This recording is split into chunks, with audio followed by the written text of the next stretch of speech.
প্রিয় দর্শক, আপনাদেরকে স্বাগত জানাচ্ছি দেশ টিভির নিয়মিত আয়োজন জনতার ভাবনায়। এই অনুষ্ঠানে আমরা কথা বলে থাকি সমসাময়িক নানা ইস্যুতে।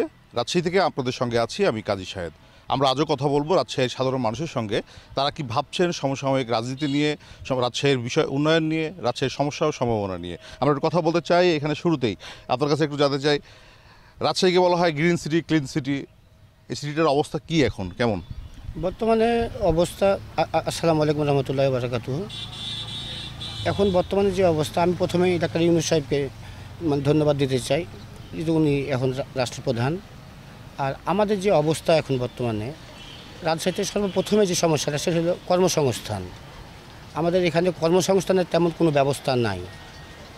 তো আমরা আমাদের এলাকার বা আমাদের রাজশাহীবাসীর তরফ থেকে আমরা জোট দাবি জানাই যে কর্মসংস্থানটা জানে খুব দ্রুত আমাদের বর্তমান যিনি আছেন তিনি যেন খুব দ্রুত যেন ব্যবস্থা করে দেয়। আমরা এতেই আলহামদুলিল্লাহ খুশি। আমরা এমনি শহরের অবস্থা কেমন দেখছেন? আগে তো যেরকম ক্লিন সিটি, গ্রিন সিটি ছিল, সেটা কি এখন আছে নাকি সেটা অনেকটা নষ্ট হয়ে গেছে, নাকি আগের চেয়ে আরও ভালো হয়েছে? না, আগের তুলনায় ভালো তেমন তো হয়নি, বরঞ্চ আমরা একটু সমস্যার ভিতরেই আছি। আমরা আগে যেরকমভাবে আগে খোলামেলা চলাফেরা করতে পারতাম সেরকম, কারণ আমাদের দ্রব্যমূল্য যেটা ছিল একটু সহনশীলতার ভিতরে আসছে। রোজার মাসটা যেরকম গেল, কিন্তু তারপরেও যে জিনিসপত্রের দাম, এখন তেলের দাম ধরেন, ডিজেল পেট্রোল এগুলোর দাম, অনেক সমস্যা আছে রাজশাহীতে। এখন দরকার আমাদের হলো কর্মসংস্থান। এই কর্মসংস্থানটা যদি হয়, অনেক বেকার এখান থেকে ধরেন উদ্ধার হবে, অনেক বেকারের কর্মসংস্থান সংযুক্ত হবে। কর্মসংস্থানের ব্যাপারটি বলছিলেন উনি। আমরা তো জানি যে দীর্ঘদিন ধরে রাজশাহীর কথা হচ্ছিল যে কর্মসংস্থান হবে, বিভিন্ন প্রতিষ্ঠান গড়ে তোলার কথা ছিল, সেগুলো কেন হলো না আপনার কি মনে হয়? বিসমিল্লাহির রহমানির রহিম। দেশ টিভির যারা যেখান থেকে দেখছেন এবং এখানে যারা উপস্থিত আছে সবাইকে আমি আমার পক্ষ থেকে আন্তরিক অভিনন্দন এবং শুভেচ্ছা। আসসালামু আলাইকুম। আসলে কর্মস্থানগুলা দিয়েছে ধোঁকাবাজি করে।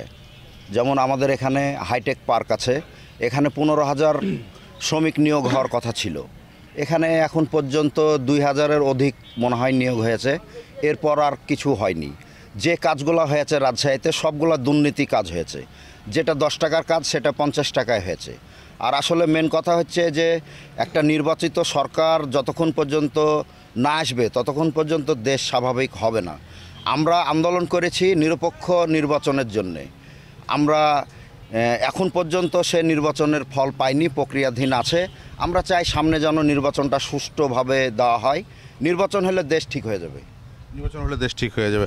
আমরা একটু আপনার সঙ্গে কথা বলতে চাই। আমরা যেহেতু নানা শ্রেণী পেশার মানুষের কাছে কর্মসংস্থান নিয়ে রাজশাহীতে বরাবরই একটা দুঃখ আছে রাজশাহীর মানুষের, যে কর্মসংস্থানের কথা বলা হয় কিন্তু সেটি হয়ে ওঠে না। কেন হচ্ছে না? এটা আপনার সাধারণত মানুষ, সরকারের যারা অধীনে আগে ছিল ধরেন, তারা তো কোটার মাধ্যমে লোককে চাকরি বাকরি দিত। ওসব আপনার এখন আন্দোলন করার পর, এসব কোটা বাতিলের পর এখনও তো আপনার বেকারত্বই আছে বেশিরভাগই। চাচ্ছি যে এসব যেগুলো আপনার আইন যেভাবে আন্দোলন হয়েছিল, যেভাবে আপনার এই দেশটাকে গড়ে তোলার মতো সংস্থা যেভাবে তৈরি হয়েছিল, চাই যে ওইভাবে যেন দেশটা থাকে, মানুষ যেন কর্ম পায়, চাকরি পায়, নিজের যোগ্যতার বলে সে যেন চাকরি পায়। এবং এই বেকারত্ব গেলে বহু শিক্ষিত আপনার দৌড়ে বেড়ায়, রিক্সা চালায়, অমুক করে সমুক করে, বিভিন্ন কাজ করে, কিন্তু তারা তাদের চাকরি নেয়। আমরা তো যদি রিক্সার কথা আপনি বলছিলেন, তো এখানে তো প্রচুর রিক্সা আছে, 7,000 8,000-এর মতো লাইসেন্স আছে, কিন্তু 30,000-এর মতো রিক্সা চলে। এই রিক্সাও তো নগরীর যে সৌন্দর্য সেটা নষ্ট করছে। হ্যাঁ, এটা আপনার সাধারণত বেকারের জন্যে। কারণ আপনার কর্ম না থাকলে কি করবে তখন ওই আপনার রিক্সালিয়া বাড়িয়ে দিয়েছে। এই কারণে এর জন্যে যানজটটা বেশি। যদি আপনার অন্য কাজকর্ম বা অন্য কিছুতে যদি সে চান্স পায়, তাহলে তো এসব রিক্সা মেস্কাতে আসবে না, তাহলে তো এসবগুলো আস্তে আস্তে যানজটটা কমবে। যানজট কমবে। আমরা একটু বলতে যানজট কমাইতে রাজশাহী শহরে অনেকগুলি কর্মসূচি নেওয়া হয়েছিল, যেগুলো দৃশ্যমান হচ্ছে ফ্লাইওভার কিংবা ওভারপাস। এগুলি কি আসলে কোনো কাজে লেগেছে? আসসালামু আলাইকুম। না, ওগুলো কাজে লাগেনি বলেই তো আজকে এই আমাদের রাজশাহী মহানগরের অবস্থা এই অবস্থা। যেগুলা উন্নয়ন করা হয়েছে, উন্নয়নের নামে বহু লুটপাট হয়েছে, দুর্নীতি হয়েছে, সঠিকভাবে এটা ব্যবহার হয়নি। যে হাইটেক পার্ক আমাদের এখানে হয়েছে, এখানে কর্মসংস্থানের হওয়ার কথা ছিল, 15,000 লোকের, সেখানে তো 2,000 লোকও নাই। তো এইগুলা বর্তমান সরকারের কাছে আমাদের আবেদন যে উনি এই কর্মসংস্থানের ব্যবস্থা করুক রাজশাহীর, এবং পাশে আমাদের মহানগরের পাশে নদী পদ্মা নদী খননের ব্যবস্থা করুক। এই নদী শুকিয়ে গেছে, যেখানে কর্ম করে মাছ, অনেক জেলে মাছ ধরে কর্মসংস্থান করে চলতো, তারা অসুবিধার পড়ে গেছে, তারপর তারা বেকার হয়ে গেছে। তারপরে আপনার পার্শ্ববর্তী দেশ থেকে আগে গরু আসতো, সেই গরুটাকে এখন মাংসের দাম সহনীয় পর্যায়ে ছিল, গরিব মানুষ কিনে খেতে পারতো। এই কাস্টম বন্ধ করে দেয়, করিডোর বন্ধ করে দেওয়াতে এই হাসিনা সরকার যে ছিল ওরাই এটা বন্ধ করেছিল। এই বন্ধ করার কারণে মাংসের দাম এই 700, 750, 800 টাকা, গরিব মানুষ কিনে খেতে পারে না। এগুলা যদি উনি বর্তমান সরকার যিনি আছেন উনি যদি কাস্টমটা আবার চালু করত, যেখানে আমাদের রাজস্ব আয় কোটি কোটি টাকা রাজস্ব আয় হয়, আমরা এটা আমাদের আবেদন, যেটা জানে এই সরকার জানে এটা সিদ্ধান্ত নেয়, বা এটা জানে এটা খতিয়ে দেখে যে বিষয়টা হলে পারে ভালো হবে সবার জন্য এবং যেন ভালো হবে, মানে এটা একটা কর্মসংস্থানের ব্যবস্থা হতে পারে এরকম মনে হচ্ছে। আমরা একেবারে একটু এইখানে কথা বলতে চাই যে কর্মসংস্থানের কথা বারবার করে উঠছে, সবাই বলছে, আসলে কী ধরনের কর্মসংস্থান রাজশাহীতে হওয়া প্রয়োজন আপনি মনে করেন, যাতে সবাই কাজ করে খেতে পারে? আমি অতটা বলতে পারবো না, অতটা বলতে পারবো না, আমার পক্ষে সম্ভব না। আমি কিছু বলতে পারবো না। আপনি জানেন যে কী কর্মসংস্থান হওয়া উচিত এখানে? এখানে ইন্ডাস্ট্রি কারখানা যদি হয় তাহলে আমাদের মতো গরিব লোকের চলাফেরা, খাওয়া দাওয়া সব কিছু অল সাইডটা ভালো হবে। আর যদি কোনো কারখানা মারখানা যদি না হয় তাহলে কী কে দেখাবো? এই যে সারাদিন বেঁচে আছে, নাইটে ডিউটি করে 300 টাকা পাই, 300 টাকা বসে লেখাবে না আমি খাবো? এর ছাড়া কী করা যাবে বলেন? দুঃখ ছাড়া তো আমার জীবনে কিছুই নাই। আমি কিন্তু আর কিছু বলবো না ভাই। প্রিয় দর্শক, আমরা কথা বলছিলাম সমসাময়িক নানা ইস্যুতে রাজশাহীর মানুষের সঙ্গে। আমরা আরও কথা বলবো সাধারণ মানুষের সঙ্গে, তার আগে যেতে চাই ছোট্ট একটু বিরতি থেকে ফিরে এসে আবারও শুনবো জনতার ভাবনা। প্রিয় দর্শক, বিরতির পর আবারও আপনাদের স্বাগত জানাচ্ছি দেশ টিভির নিয়মিত আয়োজন জনতার ভাবনায়।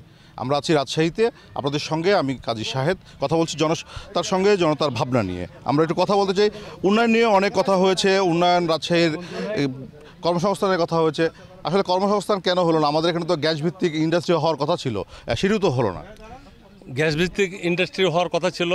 আমাদের ফজলে হোসেন বাদশাহ যে এমপি ছিল, উনি দীর্ঘদিন আমাদের রিক্সাওয়ালা, টমটমওয়ালা, অটোওয়ালা, সাঁতাল, ঝাঙ্গড় এদেরকে নিয়ে গ্যাস সম্বন্ধে অনেক মিছিল করে মিটিং করেছে।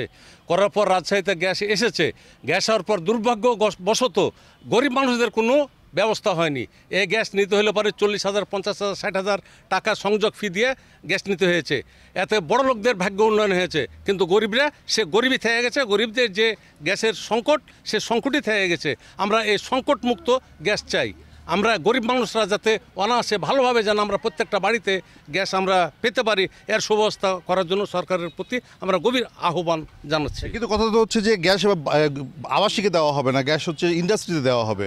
তাহলে তো সাধারণ মানুষরা পাবে না গ্যাস। না, তাহলে এটা আমাদের ভাগ্য, আমাদের জনগণের কপাল পুড়ে গেল। আমাদের জনগণের কপাল খুলতে হলে পারে জনগণকে আগে দেখতে হবে, তারপরে ইন্ডাস্ট্রিজ, আবাসিক এগুলা পরে দেখতে হবে। আগে জনগণের প্রত্যেকটা দাঁড়ে দাঁড়িয়ে আমাদেরকে গ্যাস পৌঁছাবার সুবন্দোবস্ত সরকারকে করার আহ্বান জানাচ্ছি। ধন্যবাদ আপনাকে। আমরা আবারও একটু কথা বলতে চাই। এদিকে আমরা একটু কর্মসংস্থান নিয়ে বারবার করে কথা হচ্ছে। রাজশাহী শহরে তো অনেক অটোরিকশার ব্যবস্থা করা হয়েছে, তারপরে কিছু ইন্ডাস্ট্রি হওয়ার কথা ছিল, সেগুলো হচ্ছে না। মানে আসলে কী ধরনের ইন্ডাস্ট্রি হওয়া উচিত? রাজশাহী শহর যেহেতু অনেক বড় শহর, যেহেতু শিক্ষানগরী শহর, সেই হিসাবে আমাদের রাজশাহী শহরে এসব কাজকর্মগুলা হয়নি, যে কারণে আমাদের রাজশাহী শহর এখন অনেক পিছিয়ে আছে। তার জন্য আমরা চাই যে রাজশাহী শহরে উন্নয়ন হোক। এই মানে কী ধরনের উন্নয়ন চান আর কি? কলকারখানা ইত্যাদি অনেক কিছু, গার্মেন্টস কিংবা ইন্ডাস্ট্রি যেগুলো, ওগুলো সব কিছুর দরকার। আপনার কাছে একটু জানতে চাই, আপনি যদি একটু সামনে আসেন, মানে কী ধরনের কর্মসংস্থান আসলে হওয়া উচিত? আসলে রাজশাহীতে আপনার বলে কি শিল সিটি, আধুনিক শহর। আসলে আধুনিক শহরে বলতে এই সরকারের আমলে কোনো আধুনিকই হয়নি। জনগণের দিকে কোনো তাকানো হয়নি, কোনো গার্মেন্টস নাই, কোনো বড় কোম্পানি নাই, গরিবের কোনো দিকে কোনো দৃষ্টি হয়নি। গরিবরা জানে যেভাবে ধরুন গার্মেন্টসের দরকার, রাজশাহীতে পদ্মা নদীর দিকে খেয়াল রাখা দরকার। জনগণ জানে 10টা কর্মসংস্থান হয়, সেই কোম্পানি দরকার। বড় বড় কোম্পানি গেলে জানে রাজশাহীতে দেওয়া হয়, তাহলে কর্মসংস্থান হবে। এই সরকারের কাছে বিনোদ করছি কি রাজশাহীর দিকে সুদৃষ্টি দেওয়া হোক। রাজশাহীর সুদৃষ্টি তো আমরা প্রত্যাশা করেছি, সাধারণ মানুষরা বারবার করে এই কথাগুলি বলেন। আপনার কাছে একটু জানতে চাই, রাজশাহীর প্রতি সুদৃষ্টি দেওয়ার কথা বলছেন, আসলে কী ধরনের সুদৃষ্টি দরকার? আপনার গরিব মানুষ যেন খেতে পায় পড়তে পায়, এটা আর ছাড়া কিছু চাই না। আপনার বাড়ি গাড়ি চাই না। এই যে আপনার এত বড় বিল্ডিং করেছে, এখানে 12-13 হাজার বছর ছিল, এদেরকে উচ্ছেদ করা হলো। কোথায় গেল এরা কী মুহূর্তে আছে, এটা সরকার খোঁজই নেয়নি।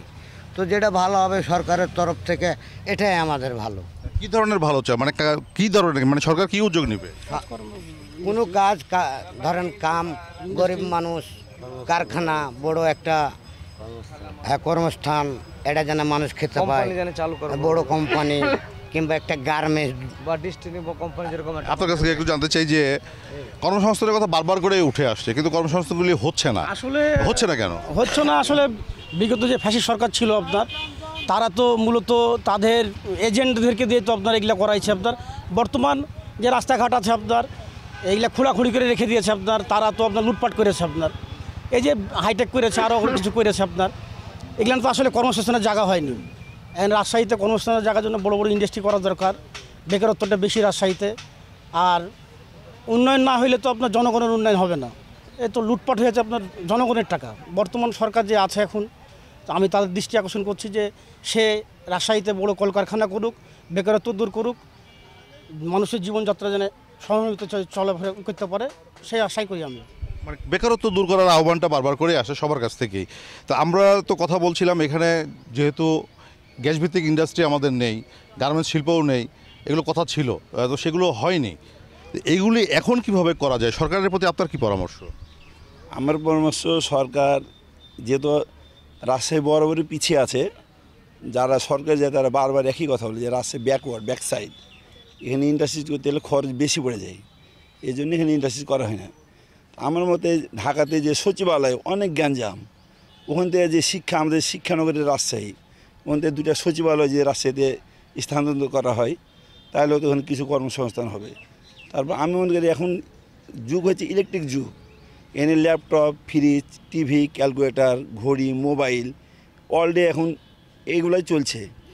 আমরা যদি এগুলো খুচরা যন্ত্র নিয়ে আসি, রাজশাহীতে ইন্ডাস্ট্রি করে ফিটিং করি, আমরা দেখি যে জাপানি ফ্রিজ একটা কিনতে যে যায় ফিটিং জাপানি, ওইটার দাম হচ্ছে 90 লক্ষ টাকা, 90,000 বা 1 লক্ষ টাকা। আবার যখন এটা থাইল্যান্ডের ফিটিং নিই, তখন এটা আবার 70,000 টাকা। একই মাল, ফিটিংয়ের জন্য কম বেশি। তা আমি মনে করি রাজশাহীতে আমাদের প্রচুর জনগণ এবং এখানে অল্প টাকায় শ্রম পাওয়া যায়।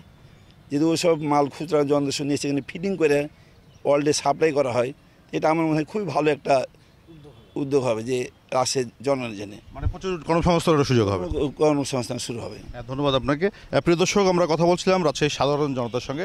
তারা সরকারকে পরামর্শ দিচ্ছিলেন কীভাবে রাজশাহীর মানুষের কর্মসংস্থানের সুযোগ আরও বাড়ানো যায়, কীভাবে ছোটো ছোটো ইন্ডাস্ট্রিগুলি এখানে গড়ে তোলা যায়।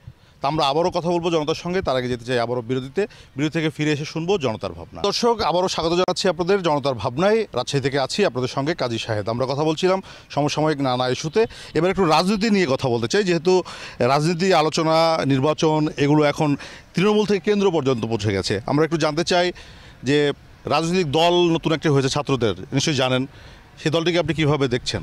সেই দলটা আপনার মোটামুটি ভালো এখন বর্তমান, কিন্তু আগে যেটা ফ্যাসিস্টবাদী হাসিনার আমলে আপনার যেগুলা ওয়ার্ড কাউন্সিলর ছিল, তারা আপনার মনে হয় যে কি তাদের কাছে বিচার চাইতে গেলে তারা বলতো থানা যান, থানা যেয়ে তো লাভ নাই।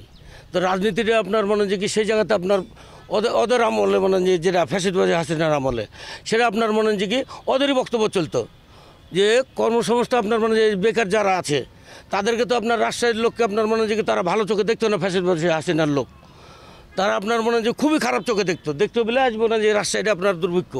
না, এখন যে নতুন রাজনৈতিক দলটা হয়েছে সেটা কি করে, তারা কি করছেন? তারা ভালো আছে, তারা জি ভালো আছে এখন নতুন রাজনীতি হিসাবে। আচ্ছা, আমরা একটু কথা বলতে চাই এদিকে যে নতুন একটা রাজনৈতিক দল হয়েছে ছাত্রদের নেতৃত্বে, সেই রাজনৈতিক দলটিকে আপনি কীভাবে দেখেন? তারা আন্দোলনে তাদের ভূমিকা ছিল, তারা নতুন দল গঠন করেছে, কিন্তু তারা তো ছাত্র, আমাদের সন্তানের মতন। তারা ভালোভাবে দেশ চালাতে পারলে আমরা তাদেরকেও স্বাগত জানাই। তারা মানুষের কাছে যাক, মানুষের দান প্রান্তে যায় তাদের দলের কথা বলুক। তারা গোটা বাংলাদেশে তো তাদের সংগঠন নাই, নতুন রাজনৈতিক দলের তাদের কি কোনো কার্যক্রম রাজশাহীতে দেখেছেন? না, তাদের কোনো কার্যক্রম রাজশাহীতে নেই এবং তাদের কোনো সংগঠন নাই, তারা কোথাও আসেনি এবং আমরা সেটা এখনও জানি না। আমরা যা দেখতে পাই ফেসবুকে এবং টিভিতে, তাদের কোনো রাজশাহীতে জনসংযোগ নেই। সংযোগ নেই। আমরা একটু আপনার সঙ্গে কথা বলতে চাই একই ইস্যুতে। নতুন রাজনৈতিক দল, এতগুলি রাজনৈতিক দল এখন দেশে আছে, তারপর আরেকটি রাজনৈতিক দল, সেটিকে কীভাবে দেখেন? এত দল নিয়ে বাংলাদেশে কি হবে বলেন? দল তো ছিলই আপনার, এখন দরকার কর্মসংস্থানের জায়গা। এই নতুন দল খুলে, নতুন ফান্ড খুলে লুটপাট যেগুলো ঠিক না। আসলে ওরা ছিল রাজনৈতিক দল গঠন করার দরকার ছিল না, ওদের তো দরকার ছিল যে বর্তমান যে সরকার আছে তাদেরকে সাপোর্ট দেওয়ার। কিন্তু নতুন দল খুলে বাংলাদেশে এত দল দিয়ে কী হবে? দেশ সুষ্ঠুভাবে চলুক, এটাই আমরা চাই। এই দল নিয়ে আমি আসলে জিরো আমি মনে করি। এই দলের কোনো ভূমিকা থাকবে কি না আগামীতে আমি তো দেখতে পাচ্ছি না। আপনার কাছে একটু জানতে চাই, একেবারে অনেক রাজনৈতিক দল দেখেছেন, বয়সেও প্রবীণ, নতুন রাজনৈতিক দলটার প্রতি আপনার প্রত্যাশা কি? আসসালামু আলাইকুম। এই নতুন রাজনৈতিক দলের প্রতি আমাদের অনেক অনেক অনেক প্রত্যাশা। এই কারণে প্রত্যাশা যে আমরা বিগত যে আমাদের বয়সে যত নেতাকর্মী দেখেছি, এরা সবাই আপনার এই কর্মীদেরকে, নিম্ন কর্মীদেরকে সব চাষার মতো, হাল চাষ করার মতো চাষ করিয়ে নিয়েছে। কিন্তু এদের ভাগ্যের কোনো পরিবর্তন ঘটেনি। ওরা সব লুটপাট করে টাকা নিয়ে সব বিদেশে পাচার করে ঘর বাড়ি বিল্ডিং তৈরি করে নিয়েছে। এখন এরাই আমাদের ভবিষ্যৎ। সৎ, চৈত্রবান, নেককার, ভালো লোক পজিশনে আসুক, ক্ষমতাতে আসুক, এটাই আমরা আশা করি, প্রত্যাশা করি। এখন সে নতুন দলই হোক আর অন্য কোনো দলই হোক, আমরা ভালো দল কামনা করি, তারা আসুক ক্ষমতায় এবং তারা দেশ চালিয়ে দেশের মানুষের ভাগ্য উন্নয়নের পরিবর্তনের চেষ্টা করুক। ধন্যবাদ আপনাকে। প্রিয় দর্শক, আমরা কথা বলছিলাম সমসাময়িক নানা ইস্যুতে। রাজশাহীর উন্নয়ন, রাজশাহীর কর্মসংস্থান এবং সমসাময়িক রাজনীতি, সব কিছু নিয়ে কথা বলেছি, সাধারণ মানুষের ভাবনা শুনেছি। আজ এ পর্যন্তই। আগামীতে অন্য কোথাও, অন্য কোনো জেলার নাগরিকদের ভাবনা শুনবো। সে পর্যন্ত দেশ টিভির সঙ্গেই থাকুন, সুস্থ থাকুন, ভালো থাকুন।